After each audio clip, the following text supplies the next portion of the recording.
Bonsoir à tous. Nous nous retrouvons pour notre cours d'Alacha que nous dédions pour l'élévation de la Neshama de Yitzhak Raphaël ben Yosef Mafoda qui commémore son Askara vendredi, Jackie Yitzhak Sebaoun dont nous venons de faire les obsèques malheureusement, Shalom ben Miriam Amouyal qui est dans les 7 jours de deuil, Yaakov ben Rivka, Félix Adeni ben Emma Simcha, Mesod ben Joar, Eliaou ben Yehoshua, Yosef ben Chana Flak, Pinchas ben Rachel, Emmanuel ben Amram, Moshe ben Yamna, Shmuel ben Miriam.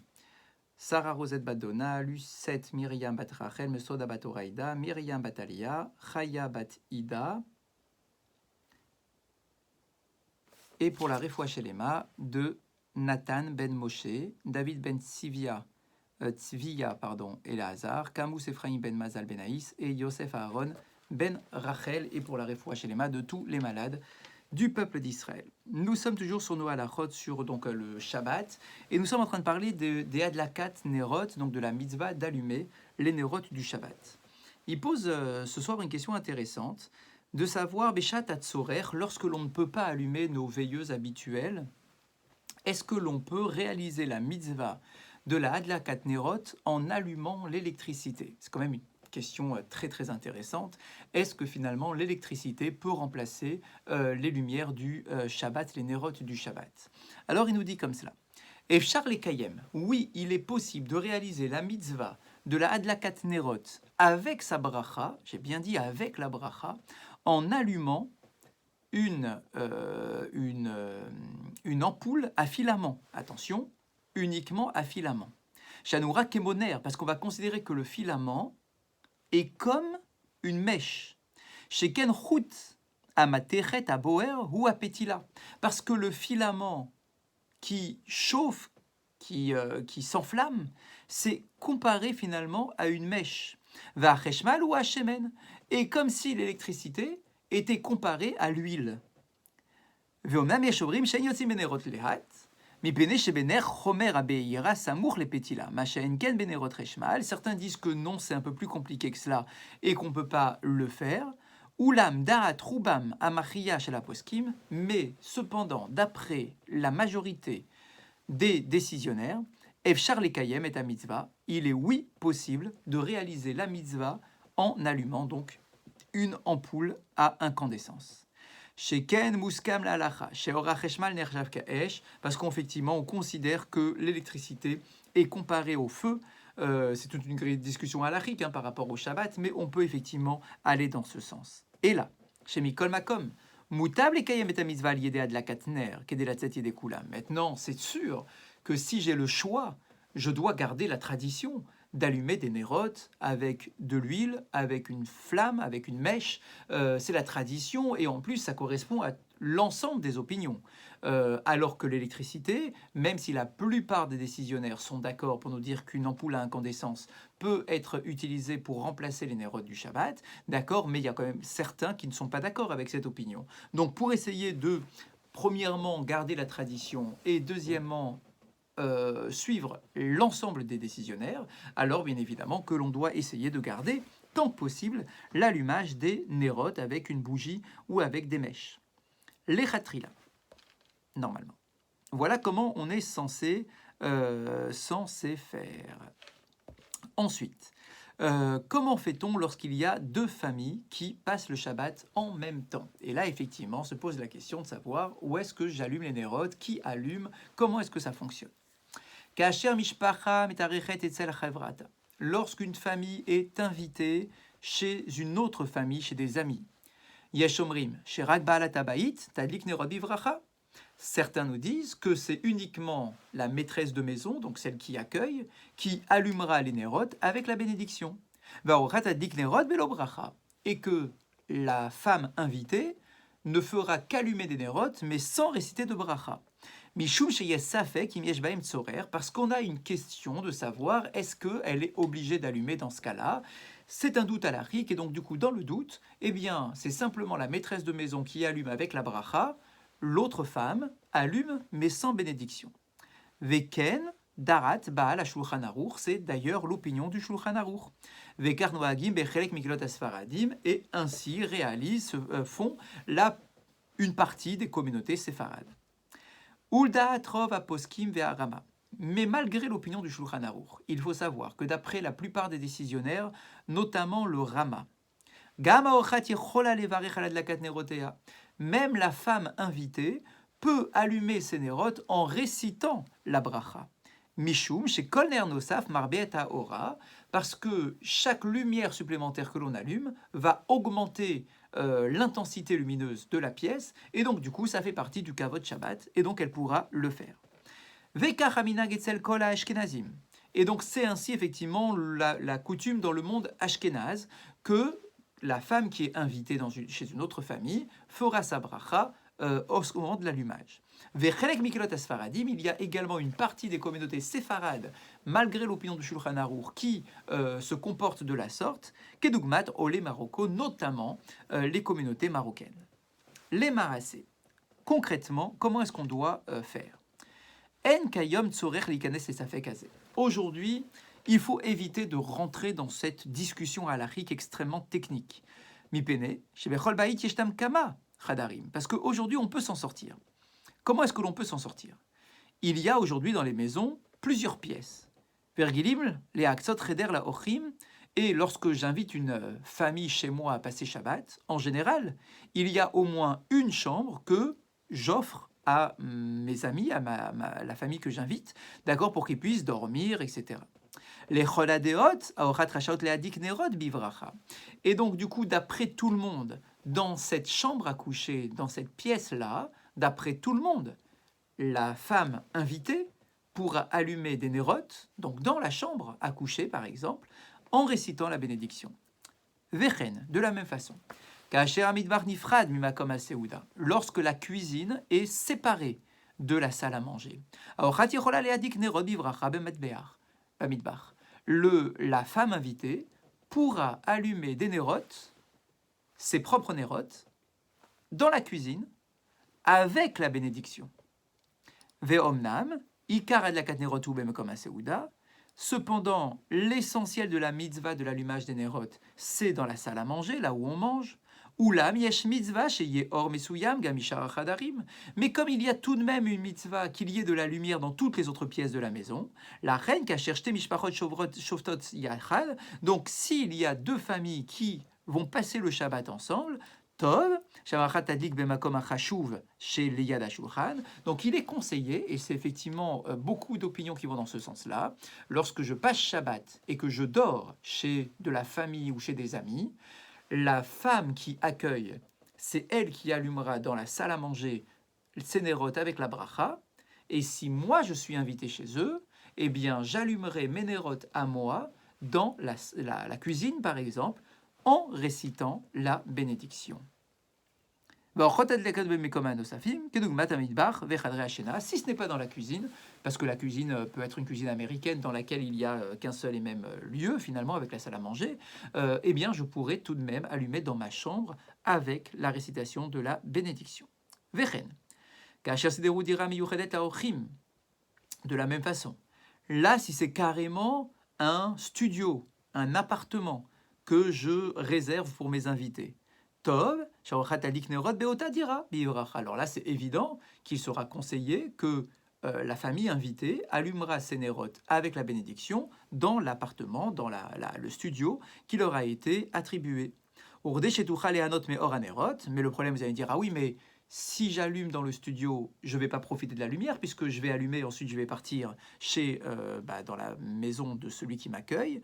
Takpid leadik nerot gedolim. Alors dans ce cas-là, je devrais faire en sorte d'allumer des nérotes avec beaucoup d'huile ou bien de grandes bougies, afin que lorsque je retourne à la maison, donc dans le fameux studio, que les nérotes soient encore allumés.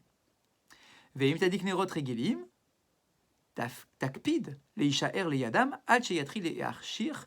Et si je n'ai pas de grandes bougies ou si je n'ai pas beaucoup d'huile à ma disposition, je pourrais utiliser des bougies normales ou de l'huile habituelle, mais comme je sais pertinemment que lorsque je vais rentrer après le repas, tout sera déjà éteint, je devrais tout de même attendre, avant de quitter ma maison, je devrais tout de même attendre qu'il fasse nuit pour profiter quelques instants de la lueur des bougies du Shabbat.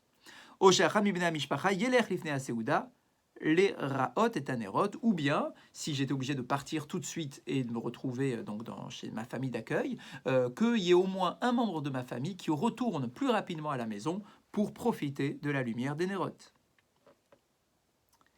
Vechen, Bevate Malon.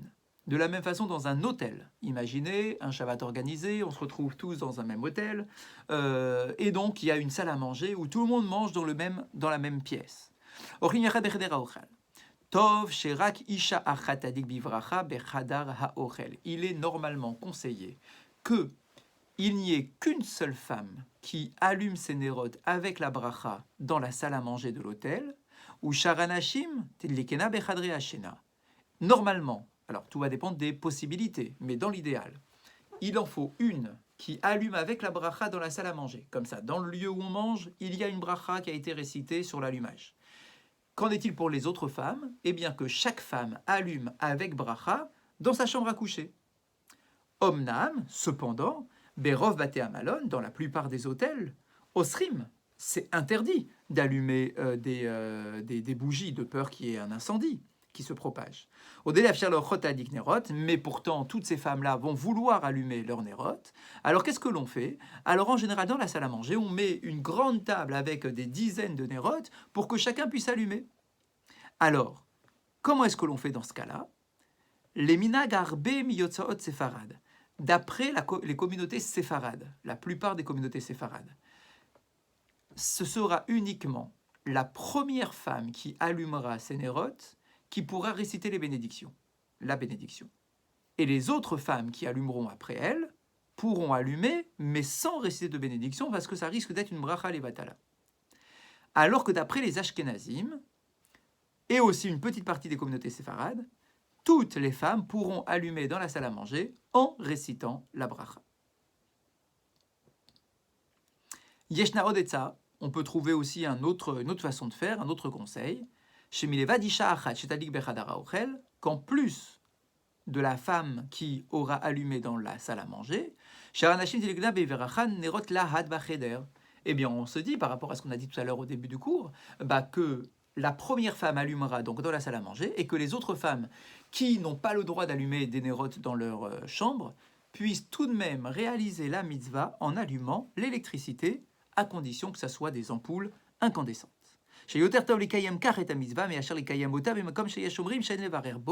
Parce qu'il sera préférable d'allumer dans sa chambre une lumière en récitant la bracha plutôt que de réciter sans bénédiction dans une salle à manger commune, alors que d'après certains, il ne faut pas le faire dans ce cas-là. Donc c'est effectivement très, très intéressant de voir comment est-ce que l'on doit allumer lorsque l'on se retrouve dans un hôtel. Ensuite, Mitzvah Tadlakat Nerot Kolelet Betochashte Markivim. Il y a deux notions dans la mitzvah qui composent la mitzvah de la Adlakat Nerot. Arishon, la première notion. Kashur la makom dépend du lieu.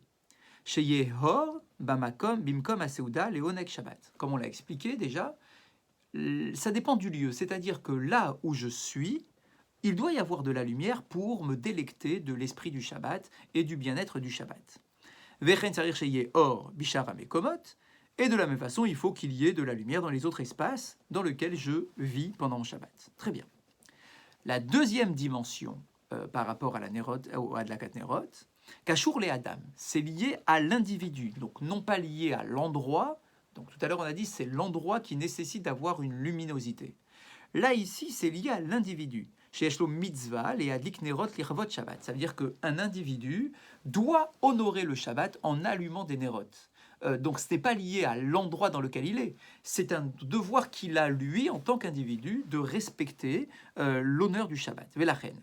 Gamimayaner dolek al shulchano berev Shabbat, sarich lechabeto ou ladliko bivracha l'irvot Shabbat, c'est-à-dire, d'après ce deuxième concept, cette deuxième approche, que même s'il y a déjà une lumière qui est allumée, je devrais malgré tout en allumer une autre en l'honneur du Shabbat. C'est bien ce que l'on dit. Ça veut dire que si ce n'était que par rapport au fait d'avoir de la luminosité dans la pièce, s'il y a déjà une lumière allumée, pourquoi en allumer une autre? Mais comme il y a aussi cette deuxième notion qui me dit que non, je dois faire un geste singulier, particulier, qui vient montrer l'importance du Shabbat à mes yeux, donc même s'il y a déjà des lumières allumées dans la pièce en question, eh bien je devrais allumer en l'honneur du Shabbat une bougie ou deux bougies pour la mitzvah. Bechol matzav. Et en fait, il faut qu'il y ait ces conditions en vigueur pour que l'on puisse allumer les nerot avec la bracha. Les fichar, c'est pour cela. Gever nasouy, un homme qui est marié, ou bien un jeune homme qui n'est pas marié et qui est invité à passer Shabbat quelque part. Et non tzarich leadlik nerot Shabbat, il n'aura pas besoin d'allumer les nerot du Shabbat. Pourquoi? Alors, toujours pareil, on va prendre en considération les deux notions. Par rapport au lieu, Are balatabaït m'a dit kacham. Si tu me dis que dans le lieu dans lequel je passe Shabbat, il faut qu'il y ait de la lumière. Si moi, je suis donc un homme marié, mais invité à passer Shabbat seul, sans mon épouse, chez un ami, ou bien je suis un jeune homme qui ne suis pas encore marié, eh bien, si je suis donc invité quelque part, dans cette maison, dans cet appartement, la maîtresse de maison va réaliser la mitzvah de Hadakat Nerot. Donc par rapport à la notion makom, au lieu, eh bien dans le lieu dans lequel je suis, il y a déjà une lumière qui est allumée par rapport au Shabbat. Ou mitzad mitzvah ishit, et par rapport à ma mitzvah personnelle, moi en tant qu'individu pour respecter le Shabbat. Areu tafel lifnei habayit, comme je suis seul, je ne suis pas avec ma femme. Donc je suis finalement absorbé par les autres membres de la famille. Et je suis secondaire par rapport aux autres membres de la famille. Et je suis tiré par ce qui se passe dans la famille, dans ma famille d'accueil. Et donc du coup, non seulement dans l'endroit dans lequel je suis, il y a déjà de la lumière, mais en plus, je ne suis pas le propriétaire de l'appartement en question. Je n'ai pas d'indépendance par rapport à ça. Je ne suis qu'un invité qui est complètement tiré par tout ce qui se passe par ceux qui m'invitent. Donc du coup, je n'aurai pas l'obligation d'allumer. Ve'uma yashan bedira nifredet ve'ochel al shulchan me'achav. Par contre, si je dors ailleurs, mais que je mange chez des amis, donc si je suis juste invité pour le repas, imur ravak sheragil bechol shabbat leadik nerot bedirato mitzad achova ishit mitzvah alav leadik nerot bivracha bimkom shebo yashan. Donc là, par contre, si ça fait des années que je vis seul et que j'allume d'habitude mes Nerot Shabbat chez moi tous les Shabbats, eh bien là, ici, pareil, je devrais allumer, dans l'appartement qui m'a été attribué, je devrais allumer mes Nerot du Shabbat comme d'habitude. Aval ravak chez Samour, al shulchan orav o nasouy. Par contre, si je suis un jeune homme, mais qui ne suis pas indépendant financièrement, ça veut dire que généralement, je passe Shabbat chez mes parents. Et ce Shabbat, exceptionnellement, je suis invité à passer Shabbat quelque part, mais on m'a aussi attribué un petit studio pour passer mon Shabbat et pour dormir. Pas pour le repas, juste pour dormir. Dans ce cas-là, eno chayav lehadik sham nerot. Là, dans ce cas-là, je ne suis pas obligé d'allumer les nerot Shabbat. Pourquoi?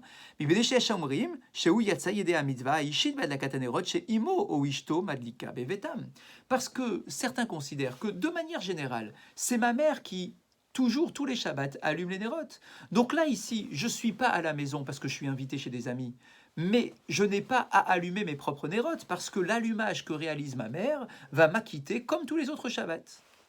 De la même façon, si je suis marié et que, exceptionnellement, ma femme n'est pas avec moi, mais que je suis invité à passer Shabbat chez des amis, et qui vont aussi m'attribuer un petit local pour dormir, eh bien là aussi, je n'ai pas l'obligation d'allumer mes nérotes. Pourquoi? Même si je suis marié, parce que ma femme, là où elle est, allume ses propres nérotes. Donc si elle allume déjà ses nérotes, je suis, comme d'habitude, acquitté par l'allumage de ma femme.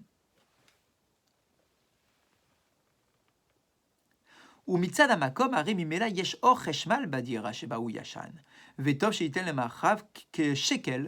Alors, et dans l'appartement dans lequel je vais rester, très nécessairement, très certainement que j'aurai déjà prévu l'allumage d'une électricité, d'une pièce quelque part pour qu'il y ait un peu de lumière. Donc, l'endroit dans lequel je vais dormir est déjà illuminé. Donc, par rapport au makom, la mitzvah est déjà faite. par rapport à mon obligation personnelle, soit je suis acquitté par l'allumage de mes parents si je suis un jeune homme, de ma femme si je suis marié, ou bien même de simplement, si je ne suis pas marié et que je ne m'appuie pas sur le financement de mes parents pour vivre, eh bien je serai simplement acquitté par l'allumage de la maîtresse de maison. Donc vous voyez, il y a énormément de cas de figure. Il faut juste réécouter plusieurs fois ce que l'on vient d'expliquer pour savoir exactement où est-ce que l'on se situe. Bonne soirée à vous tous et à demain.